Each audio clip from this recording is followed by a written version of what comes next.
Hello friends, welcome back to once upon a taste and logs. ఈరోజు మన recipe Karachi halwa. దీని ఇంట్లోనే సింపుల్గా ఎలా తయారు చేసుకోవాలని చూపిస్తాను. చూసే ముందు కొత్త వాళ్ళు ఎవరైనా మన ఛానల్ చూస్తుంటే ప్లీజ్ సబ్స్క్రైబ్ చేసుకోండి, వీడియోని లైక్ చేయండి. ఇప్పుడు ప్రాసెస్ చూసేద్దాం. నేను ఒక బౌల్ తీసుకొని అందులో ఒక పావు కప్పు కార్న్ ఫ్లోర్ తీసుకొని ఒక హాఫ్ కప్ వాటర్ యాడ్ చేసుకొని దీన్ని ఉండలు లేకుండా కలుపుకోవాలి. చూడండి, ఇలా మిక్స్ చేసుకోవాలి.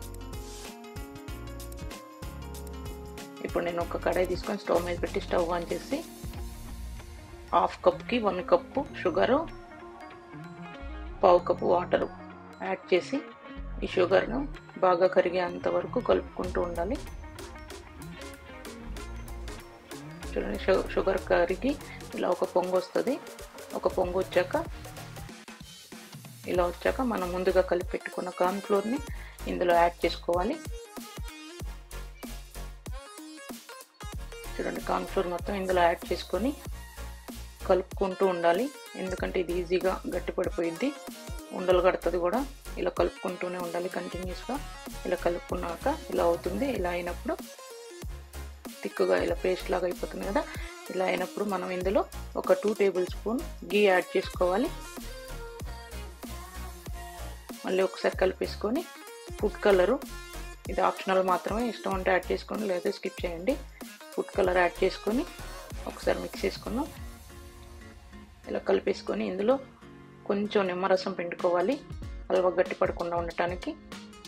వెరీ లైటు, ఒక 3 డ్రాప్స్ పిండుకోండి. ఒకసారి మళ్ళీ మిక్స్ చేసుకున్నాం. ఇప్పుడు మనం డ్రై ఫ్రూట్స్ని యాడ్ చేసుకోవాలి. వేయించి పెట్టుకున్న డ్రై ఫ్రూట్స్ని పీసెస్గా కట్ చేసి ఇలా యాడ్ చేసుకొని కలిపేసుకోవాలి. ఓకే, రెడీ అయిపోయింది హల్వా. ఇప్పుడు స్టవ్ ఆఫ్ చేసుకొని ఒక బౌల్ తీసుకొని అందులో కొంచెం కింద గీ రాసేసి ఇలా హల్వాని ఇందులో యాడ్ చేసుకోవాలి.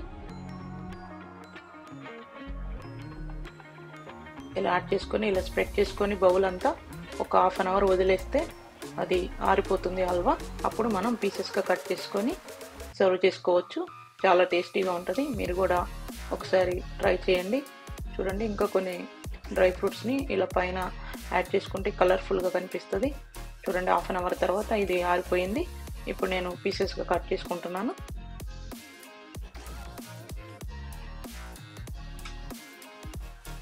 మనకి నచ్చినట్టు పీసెస్గా కట్ చేసుకోవచ్చు. చాలా ఈజీ, ఇంట్లోనే ఈజీగా మనం దీన్ని సింపుల్గా తయారు చేసుకోవచ్చు. ఓన్లీ షుగర్, కార్న్ ఫ్లోర్ అంతే, 2 ఇంగ్రీడియంట్స్ ఉంటే ఈజీగా తయారు చేసుకోవచ్చు. చూడండి, వచ్చేసి పీసెస్. మీరు కూడా ఒకసారి ట్రై చేయండి. మీకు ఎలా కుదిరిందో మా కమెంట్ బాక్స్లో కమెంట్ చేయండి. మీకు కనుక మా ఛానల్ నచ్చితే please do like, share and subscribe. Thank you.